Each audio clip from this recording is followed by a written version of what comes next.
Hello everyone, welcome to our channel AJ pharmacy. So आज से हम डिस्कस कर रहे हैं कॉमन एन इफेक्ट, जो कि हमारा लेक्चर नंबर 4 है अंडर एसिड बेस्ड टाइट्रेशन। तो चलिए शुरू करते हैं और देखते हैं what is common an effect. Common an effect बहुत इंपॉर्टेंट है। जब आप एसिड बेस्ड इंडिकेटर की थ्योरी को जब आप पढ़ोगे तो बहुत इंपॉर्टेंट हो जाता है इसके कॉन्सेप्ट को समझना।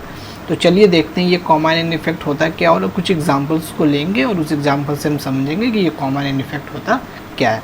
तो चलिए शुरू करते हैं और इसके स्टेटमेंट को देखते हैं कि ये कॉमन एन इफेक्ट का स्टेटमेंट क्या कहता है। तो ये स्टेटमेंट कहता है the separation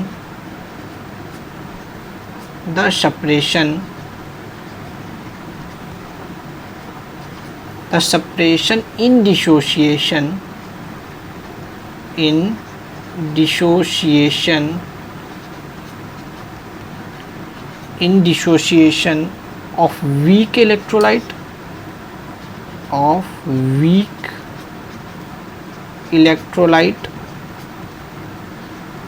of weak electrolyte the separation in dissociation of weak electrolyte in the presence of a strong electrolyte in the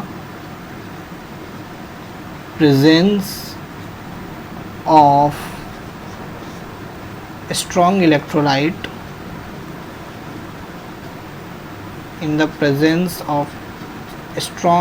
electrolyte the condition will be both having a common ion,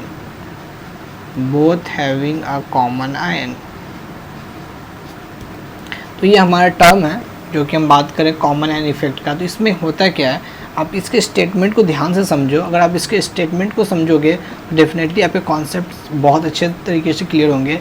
separation, ये word बहुत important है, separation. अच्छा, separation का मतलब क्या होता है? किसी चीज़ में कमी हो जाना, है ना। तो ये जो पूरा स्टेटमेंट है, देखते हैं क्या कह रहा है। द सेपरेशन इन डिसोसिएशन, किसी के डिसोसिएशन में कमी हो जाना, वीक इलेक्ट्रोलाइट, स्पेशली किसके बारे में बात हो रही है? Weak electrolyte. किसके वजह से? स्ट्रॉन्ग इलेक्ट्रोलाइट से। And the condition will be both having a common ion. Okay, तो इस सेपरेशन का यहाँ का मतलब ये हो गया। इस सेपरेशन की हम बात करें तो मतलब क्या हो जाना? डिग्री ऑफ डिसोसिएशन में क्या हो जाना? कमी हो जाना। डिग्री ऑफ डिसोसिएशन, यहाँ बात हो रही है, हम कर रहे हैं डिग्री ऑफ डिसोसिएशन में क्या हो जाना? फर्दर डिक्रीज हो जाना by the addition of a strong electrolyte both having a common ion, and this phenomena is known as common ion effect. इसी चीज़ को हम क्या बोलते हैं? कॉमन आयन इफेक्ट होता है। तो अब हम कुछ एग्जांपल लेंगे और इस कॉमन आयन इफेक्ट को बहुत अच्छे तरीके से क्या करेंगे? समझने की कोशिश करेंगे। तो हम क्या करेंगे, एक तो हम यहाँ पे वीक इलेक्ट्रोलाइट लेंगे और एक तो यहाँ पे हम क्या करेंगे? एक स्ट्रॉन्ग इलेक्ट्रोलाइट लेंगे।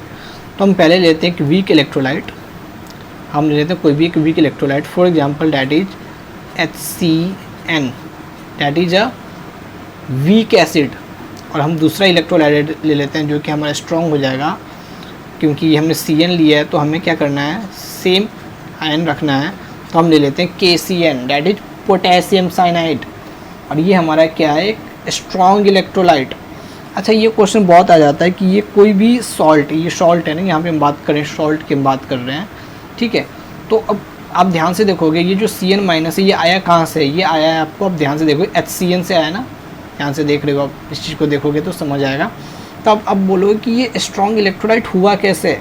तो आपको 3 कंडीशन होती है और ये बहुत इंपॉर्टेंट होता है कि अगर हम बात कर रहे हैं कि कटायन की हम बात कर रहे हैं, अगर वो एक स्ट्रॉन्ग बेस से आ रहा है, हमारे कहाँ से आ रहा है? स्ट्रॉन्ग बेस, हम बात कर रहे हैं स्ट्रॉन्ग बेस, तो हमारा इलेक्ट्रोलाइट कैसा होगा? वो होगा हमारा स्ट्रॉन्ग इलेक्ट्रोलाइट। या अनायन किससे आएगा? Strong acid. ये हमारा कौन सा क्या होगा? ये भी हमारा स्ट्रॉन्ग इलेक्ट्रोलाइट का क्या है? केस है, कंडीशन है जिसको हम बोल सकते हैं। और एक और हो सकता है, दोनों हो सकता है। क्या हो सकता है? हमारा कटायन भी स्ट्रॉन्ग बेस से आ गया और अनायन भी हमारा स्ट्रॉन्ग एसिड से आ गया। तो हम इस चीज़ की एग्जांपल को क्या ले सकते हैं, कटाने वाला है तो हमने ये ले लिया KCN, है ना। मैं आपको एग्जांपल के साथ समझा लेता हूँ। इस अनायन वाला में हम कर सकते हैं, जैसे हम ले सकते हैं NH4Cl that is ammonium chloride. अगर आप ध्यान से देखोगे ये जो NH4 है ये कहाँ से आया है, ये आया है आपको एक weak base that is ammonium hydroxide से। लेकिन ये जो Cl है ये आया कहाँ से है, ध्यान से आप देखोगे तो ये आया है आपको HCl से, ये आया है आपको HCl which is a strong acid. तो ये हमारा कौन सा सॉल्ट होगा, ये होगा हमारा कौन सा इलेक्ट्रोलाइट होगा, ये हमारा स्ट्रॉन्ग इलेक्ट्रोलाइट होगा। और हमने बोला था दोनों ही हो सकता है, तो इसका एग्जांपल हो सकता है हमारा NaCl। ठीक है, अब यहाँ ध्यान से देखोगे जो Na है ये आया है आपका NaOH से, और ये जो Cl है ये आपको आया है HCl से। तो ये भी हमारा क्या हो सकता है, स्ट्रॉन्ग इलेक्ट्रोलाइट हो सकता है। तो हमने कुछ बेसिक चीज़ की बात की। तो अब हम क्या करते हैं, इस चीज़ को देखते हैं कि ये जो हमने एग्जांपल लिए हैं इसका कॉमन आयन होता कैसे है, ये कॉमन आयन होता कैसे है। फॉर एग्जांपल हमने बोला HCN that is a weak acid, that is a weak acid. तो इसका जो डिसोसिएशन होगा ये क्या होगा, पार्शियली होगा, और ये हमारा टूटेगा H plus Cn minus. Okay, ठीक है। अब ये इस चीज़ में टूट गया, इसने क्या किया, इक्विलिब्रियम मेंटेन कर लिया, जहाँ पर रेट ऑफ फॉरवर्ड डायरेक्शन और रेट ऑफ बैकवर्ड डायरेक्शन क्या इक्वल हो जाता है, और यहाँ पे क्या होता है, इक्विलिब्रियम हो गया। ये आसानी से आराम से बैठा है सॉल्यूशन के अंदर। सेम सॉल्यूशन में हमने क्या कर दिया, एक स्ट्रॉन्ग इलेक्ट्रोलाइट को डाल दिया डैट इज KCN, और ये क्या करता है 100% डिसोसिएशन करेगा, और 100% डिसोसिएशन करके जो बनाएगा वो होगा K प्लस Cn माइनस। हमने बोला था कि कॉमन आयन इफेक्ट होने के लिए जो हमारा कंडीशन होना चाहिए, क्या होना चाहिए, कॉमन आयन। और ये यहाँ पे आप ध्यान से देखोगे ये जो हमारा Cn माइनस है ये है क्या है, कॉमन आयन है। तो अब हुआ क्या, ये जो HCN था ये इक्विलिब्रियम में था, आसानी से था, इसको कोई प्रॉब्लम नहीं थी। लेकिन इसके इक्विलिब्रियम पे क्या हो गया, एक इफेक्ट आ गया, जब क्या हुआ, एक स्ट्रॉन्ग इलेक्ट्रोलाइट आ गया, और उसकी वजह से क्या हुआ, जब इसने डिसोसिएशन करके क्या बनाया, K प्लस Cn माइनस। और अब सॉल्यूशन के क्या अंदर क्या हुआ, Cn माइनस की कंसंट्रेशन बढ़ गई। अच्छा, हम ये बात कर रहे हैं इक्विलिब्रियम,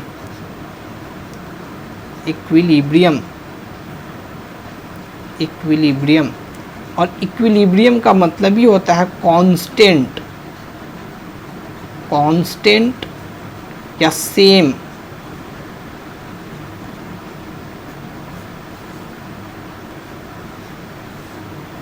ठीक है, आप इस चीज़ को ध्यान से समझोगे तो ये क्या हम बात कर रहे हैं कि इसने इक्विलिब्रियम मेंटेन कर लिया है।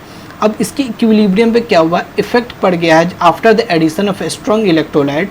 तो अब हुआ क्या है, अगर आप यहाँ ध्यान से देखोगे तो Cn माइनस की कंसंट्रेशन सॉल्यूशन के अंदर क्या होगा, ये बढ़ गई है। तो अब ये क्या करेगा, ये जो हमारा अच्छा आपने ये पढ़ा होगा, अगर मान लो यहाँ की कंसंट्रेशन बढ़ती है तो हमारा जो रिएक्शन है कौन से डायरेक्शन को फॉलो करेगा, वो करेगा हमारा बैकवर्ड, है ना। अगर हम यहाँ की कंसंट्रेशन बढ़ती है तो हमारा रिएक्शन कौन सा डायरेक्शन फॉलो करेगा, फॉरवर्ड। ये हमने कहाँ पढ़ा था, ध्यान से याद करो, ली चैटलियर्स प्रिंसिपल, ली चैटलियर्स प्रिंसिपल में हमने इस चीज़ को पढ़ा है ना। तो अब क्या होगा कि क्योंकि Cn माइनस की कंसंट्रेशन बढ़ गई तो ये क्या करेगा, इक्विलिब्रियम को मेंटेन करना चाहेगा। और इक्विलिब्रियम को मेंटेन कैसे करेगा, इस चीज़ को देखो, ये करेगा क्या, यहाँ पे जो Cn माइनस है, ठीक है, और इस चीज़ को ये कम करना चाहेगा, जो एक्सेस अमाउंट में प्रेजेंट है, जो ज़्यादा अमाउंट में प्रेजेंट है, उसको कम करने के लिए करेगा क्या, ये H प्लस के साथ फर्दर रिएक्शन करके इस प्रोडक्ट को फर्दर कन्वर्ट कर देगा रिएक्टेंट में। मतलब ये जो आयोनाइजेशन है इसकी ये होगी, डिसोसिएशन होगा, इसका जो डिग्री होगा उसमें फर्दर डिक्रीज कर देगा। मतलब जो आयोनाइजेशन है उसको कम करके अनआयोनाइज्ड फॉर्म को बढ़ा देगा, ठीक है। और इस तरीके से ये करेगा, Cn माइनस की कंसंट्रेशन को कम कर देगा, और ये खुद को क्या करेगा, सप्रेस कर लेगा। और इसी फिनोमेना को हम क्या बोलते हैं, common ion effect. For example हम बोल रहे हैं कि मान लो इसने क्या किया था, जब सॉल्यूशन के अंदर स्ट्रॉन्ग इलेक्ट्रोलाइट नहीं था तो इसने फर्दर 25% का डिसोसिएशन किया। जब हमने क्या किया, इसके अंदर स्ट्रॉन्ग इलेक्ट्रोलाइट डाल दिया तो अब इसने अपना डिसोसिएशन 25 से कम करके कितना कर लिया, इसने 10% का कर लिया।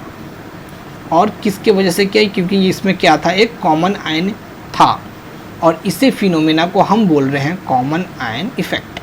इसी फिनोमेना को हम क्या बोल रहे हैं, कॉमन आयन इफेक्ट। तो हमने एक एग्जांपल लिए, एक और एग्जांपल ले लेते हैं इस चीज़ को बेटर समझने के लिए, क्योंकि बहुत इंपॉर्टेंट है।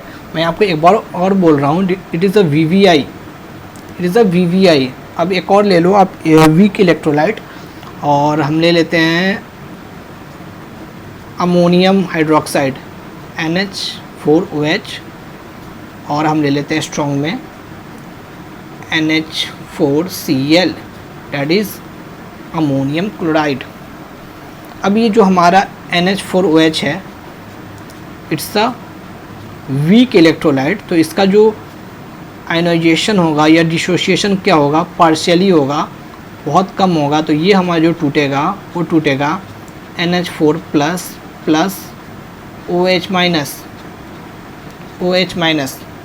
इसने क्या किया, इक्विलिब्रियम को मेंटेन कर लिया। ये आराम से सॉल्यूशन के अंदर बैठा है, इसने इक्विलिब्रियम को आसानी से मेंटेन करके है, ठीक है। अब अचानक से सॉल्यूशन के अंदर हमने क्या डाल दिया, strong electrolyte, that is NH4Cl, that is NH4Cl, जिसका डिसोसिएशन क्या हो रहा है 100%, और ये हमारा बना रहा है NH4 प्लस Cl-। अब यहाँ से फिर से क्या हो रहा है, हमारा एक कॉमन आयन आया, और यहाँ पे फिर से एक फिनोमेना होगा, फिर से सेपरेशन होगा हमारा वीक इलेक्ट्रोलाइट का, ठीक है, क्योंकि यहाँ पे स्ट्रॉन्ग इलेक्ट्रोलाइट हमने क्या किया, मिक्स किया है। तो अब फिर से यहाँ पे ली चैटलियर्स प्रिंसिपल फॉलो होगा, है ना। और क्या होगा, यहाँ पे NH4 प्लस की जो कंसंट्रेशन है या ज़्यादा है, वो वीक इलेक्ट्रोलाइट क्या करेगा, कंपनसेट करेगा। और कंपनसेट कैसे करेगा, ये क्या करेगा, अपने डिसोसिएशन में कमी कर देगा, जिसमें क्या होगा, जो आयोनाइजेशन होगा वो कम हो जाएगा, पर्टिकुलर हमारा जो भी बात करें वीक इलेक्ट्रोलाइट का, और जो इसका अनआयोनाइज्ड फॉर्म होगा वो बढ़ जाएगा। हम बोल रहे हैं यहाँ पे क्या होगा, यहाँ पे हम बोल देते हैं आयोनाइजेशन जो है, जो हम बात कर रहे हैं इस वीक इलेक्ट्रोलाइट का क्या होगा, डिक्रीज़ हो जाएगा। जो अनआयोनाइजेशन है क्या हो जाएगा, बढ़ जाएगा। अनआयोनाइजेशन क्या होगा, इस वीक इलेक्ट्रोलाइट का क्या हो जाएगा, बढ़ जाएगा। और ये क्या करेगा, NH4 प्लस की कंसंट्रेशन कैसे कम करेगा, ये NH4 प्लस OH माइनस के साथ मिल के क्या करेगा, इस प्रोडक्ट को फर्दर कन्वर्ट कर देगा इस रिएक्टेंट में, डेट इज NH4OH में।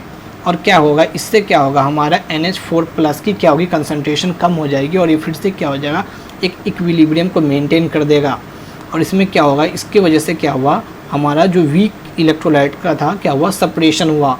और इसी फिनोमेना को हम बोलते हैं कॉमन आयन इफेक्ट, और इसी फिनोमेना को हम क्या बोलते हैं, common ion effect. This is all about the common ion effect. इसी तरह कुछ और एग्जांपल आप ले सकते हो, जैसे acetic acid and sodium acetate, है ना। अदर भी एग्जांपल ले सकते हो, आप एग्जांपल को एक्सप्लेन कर सकते हो थ्योरेटिकली एंड रिएक्शन के थ्रू, है ना। ये बहुत इंपॉर्टेंट है। तो बस आज के लिए इतना ही। Please like this video, share with your friends and subscribe to our channel. Thank you so much guys for watching this.